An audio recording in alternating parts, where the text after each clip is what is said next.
parah betul duit sekolah sekarang. Cakap no kapitih itu.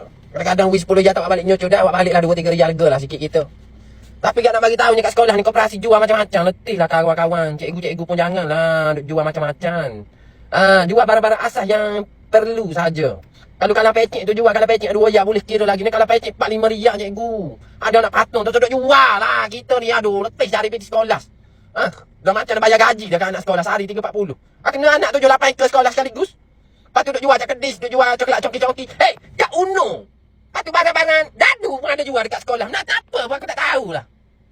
Jangan nak jual macam-macam lah. PPT budak-budak ni nafsu nak beli tinggi. Dia rela lapar nasi. Tak beli nasi. Tak apa hidup beli kat koperasi. Duk punggah barang kat koperasi tu. Letih juga kita lah mampak ni nak cari PPT sekolah. Faham lah sikit kita bukan orang kaya belaka. Kalau boleh jual kat jual je. Macam-macam je jual. Jual makanan. Donat lah apalah. Tu jual lah barang-barang itu kat catering ada dah. Biar dia orang makan nasi. Jual cak kedis lah. Jelly lah macam-macam kat sekolah. Tu jual. Robah 2-3 jas putih. Apa tu robah kartong lah. Apa tu robah bang coklat kertas lah. Tak boleh ke jual barang-barang biasa je.